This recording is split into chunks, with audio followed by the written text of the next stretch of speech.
Elle tue son fils de 9 ans parce qu'il avait une petite bite. Le monde se barre en couille. Oui, oui, oui, oui.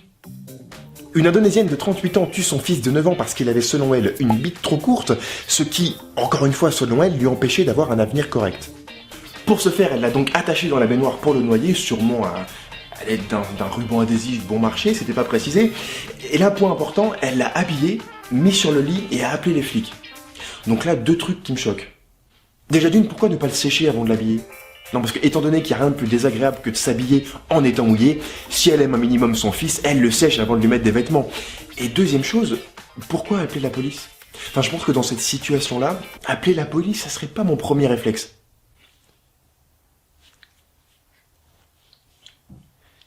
Oui, bonjour monsieur, voilà, je vous appelle car je viens de buter ma femme en fait, donc c'est un peu le bordel en fait, il y en a un peu partout. Et voilà, je voudrais savoir si c'était possible que vous m'envoyiez une patrouille en fait pour m'arrêter, pour me mettre les menottes, tout ça.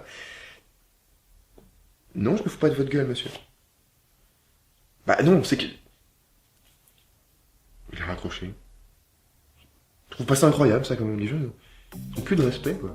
Non, et puis je trouve que c'est un peu du gâchis, hein, parce qu'avec les soucis économiques actuels, son fils, elle aurait très bien pu en faire autre chose. Dégustation gratuite, mesdames et messieurs, lasagne, nouvelle recette, exactement. Madame, une petite pain ? Voilà, exactement. Attention, par contre, il y a peut-être un petit bout de gras. De gras, voilà. Bon appétit.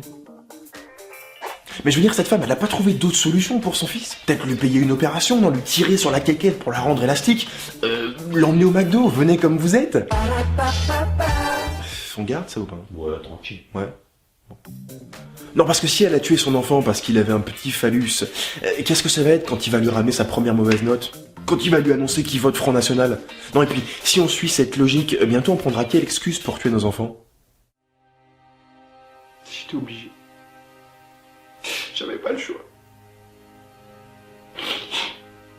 Il fallait que je bute mon gosse. Mais ses cheveux étaient trop longs, putain.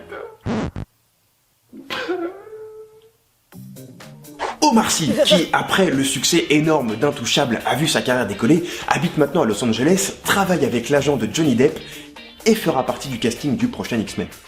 Mais avec tout le respect que je lui dois et toute la confiance que j'ai dans sa participation à ce film, je me demande quand même quel rôle il aura. Non, parce que s'il joue pas The Anarchist, qui est sûrement un des seuls X-Men Black, on peut se demander quel personnage il va incarner. Mais surtout, quels seront ses pouvoirs. Alors Omar Sy, bonjour. Omar Sy, merci de nous accorder cette interview, hein, une interview exclusive, on le rappelle.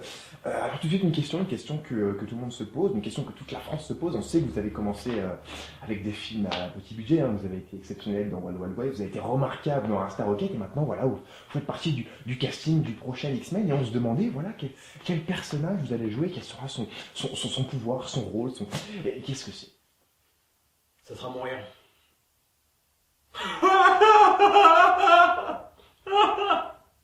Votre rire, c'est-à-dire que vous allez arrêter en fait les vilains avec votre rire, c'est ça ? Ouais, voilà. Non, je crois pas. Non. Bah si. Non. Si. Non. Bah si. Non. Si. Non. Bah si. Non. Si. Non. Si. Omar ? Si. Je vous ai eu. Tu fais en fauteuil roulant ou quoi ? Non, vous êtes... Il y a pas longtemps, je suis tombé sur 2 reportages à la suite en regardant les informations. L'un qui était un témoignage poignant d'un mec qui nous racontait qu'il avait été pris en otage pendant 1 semaine à l'âge de 4 ans, et l'autre qui nous montrait un bébé qui avait guéri du sida.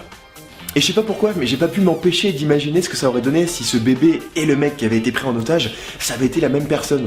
Enfin, je veux dire, ça aurait quand même donné une enfance plutôt hardcore.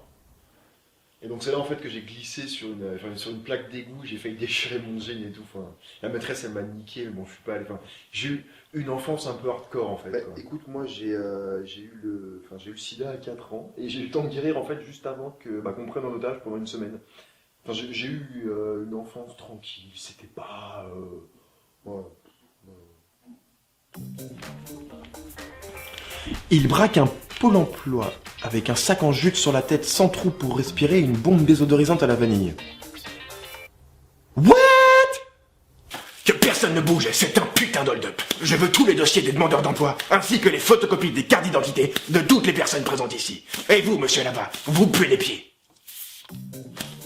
Et pour finir cette vidéo, les amis, je vous propose qu'on se quitte avec un petit poème. Un poème d'un philosophe chinois, Jean-Christophe Némopor. Jean-Christophe qui disait: un jour de ton chemin, tu t'écarteras, un jour de ton cocon, tu t'envoleras.